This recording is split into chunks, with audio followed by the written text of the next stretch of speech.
अस्सलामुअलैकुम नाज़रीन मोहतरम, मुत्तहिदा अरब इमारात पर ड्रोन हमले के बाद जिसमें पाकिस्तानी वर्कर्स भी शहीद हुए और कुछ भारतीय भी हलाक हुए थे, अब सऊदी अरब की सरबराही में तश्कील पाने वाली इत्तेहादी फौज ने यमन के दारुल खिलाफा सिना पर बमबारी का सिलसिला शुरू कर रखा है, जिसमें इब्तिदाई तौर पर 12 लोगों की हलाकत की इत्तला है, लेकिन बाद सोर्सेज के नजदीक 25 लोगों की हलाकत बताई जा रही है। हौसी बागियों के जेरे कंट्रोल न्यूज चैनल अल मसीरा टीवी के मुताबिक कई एक मकानात तबाह हुए जबकि कई दर्जन लोग मारे गए हैं। जबकि इत्तेहादी फौज के मुताबिक सऊदी तर्जुमान ने बताया कि ईरानी हिमायत याफ्ता हौसी बागियों के जिस कैंप को निशाना बनाया गया और जिस घर पर हमला किया गया है उसमें हौसी बागियों की एक अहम शख्सियत समेत 14 लोग मारे गए हैं। यूएई की फौज भी चूंकि इस इत्तेहाद में शामिल है, लिहाजा मुत्तहिदा अरब इमारात ने बयान दिया है कि जवाबी कार्रवाई का हक महफूज रखने की बिना पर हमने इस फिजाई कार्रवाई में हिस्सा लिया है। नाज़रीन मोहतरम, मुत्तहिदा अरब इमारात की जिस बड़ी ऑयल कंपनी पर हौसी बागियों ने हमला किया था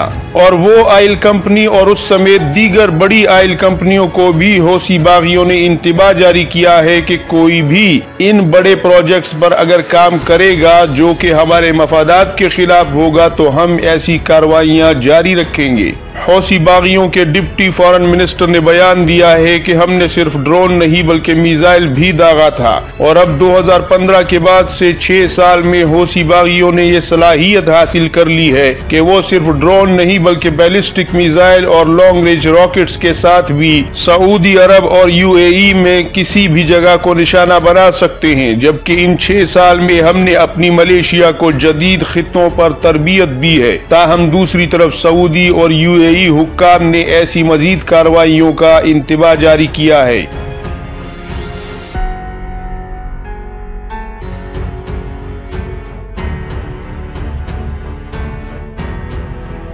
याद रहे कि 2015 में सऊदी अरब और उसके इत्तेहादियों की हौसी बागियों से होने वाली खूनरेज जंग में यूएई और सऊदी फोर्सेस ने मिलकर बड़े पैमाने पर कार्रवाई की थी और उसके बाद यूएई ने 2019 में आहिस्ता आहिस्ता अपने फौजियों की तादाद को कुछ कम कर लिया था, लेकिन अब इत्तेहादी अफवाज फिर से यमन में मौजूद ईरानी हिमायत याफ्ता हौसी बागियों के खिलाफ जमा हो रही हैं, क्योंकि आज से कुछ दिन पहले मुत्तहिदा अरब इमारात की एक फ्लैगशिप को भी हौसी बागियों ने यमन के करीबी समंदर में यरगमाल बना लिया था और उसे यमन की बंदरगाह ले आए थे और मुत्तहिदा अरब इमारात के हुक्काम ने बताया कि ये जहाज तिजारती सामान लेकर जा रहा था जिसको अमले समेत यरगमाल बनाया गया था। जबकि दूसरी तरफ हौसी बागियों का दावा था कि जहाज पर जंगी असलहा लदा हुआ था जिसकी वजह से इसको कब्जे में लिया गया है। मुत्तहिदा अरब इमारात पर होने वाले ड्रोन हमले के हवाले से OIC ने भी मजम्मत की है, जबकि इसके अलावा अमेरिका के सेक्रेटरी ऑफ स्टेट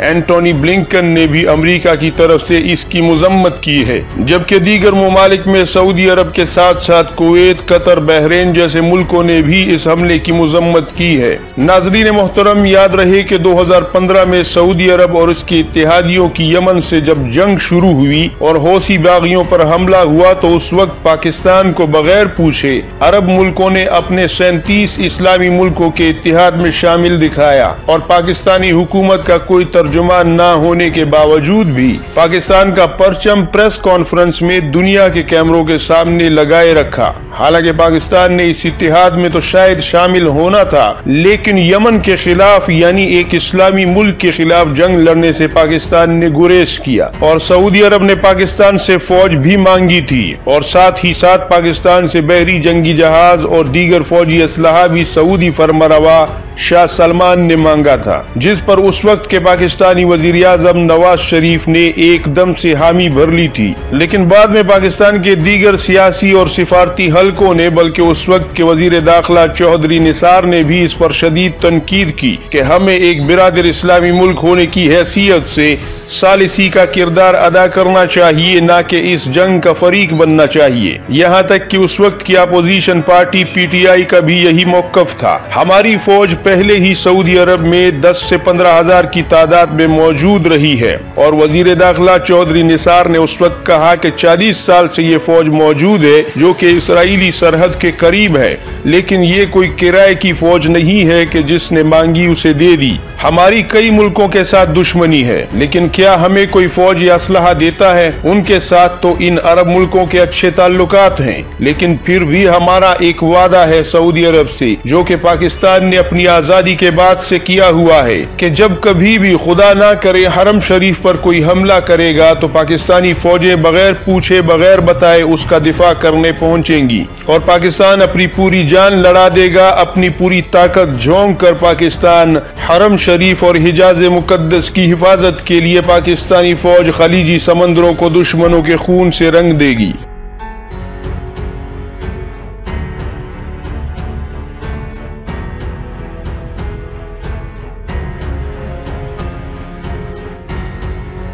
لیکن یہاں مسئلہ کسی غیر مسلم قوت کے ساتھ جنگ کا نہیں بلکہ دو مسلمان ملکوں کا ہے، اور اس وقت کیا opposition party P T I نے بھی یہی موقف اختیار کیا تھا۔ ناظرین محترم، آپ کے خیال میں کیا پاکستان کو ایسی کسی جنگ کا فریق بننا چاہیے یا پھر ثالث کا کردار ادا کرنا چاہیے؟ کیونکہ پاکستان کے بھی بھارت کے ساتھ کشمیر سمیت دیگر مسائل ہیں، اور 2 جنگیں بھی ہو چکی ہیں، اور اسرائیل کو بھی پاکستان نے تسلیم نہیں کیا، لہذا پاکستان کو تو بھارت یا اسرائیل کو ٹھکانے لگانے کے لیے کسی ملک کی فوج کی ضرورت ہی نہیں، نہ پہلے تھی اور نہ آئندہ کبھی ہوگی، کیونکہ پاکستان کے پاس خود مسلم دنیا کی سب سے بڑی فوج ہے، اور پوری دنیا کی 5ویں بڑی فوج پاکستان کے پاس ہے۔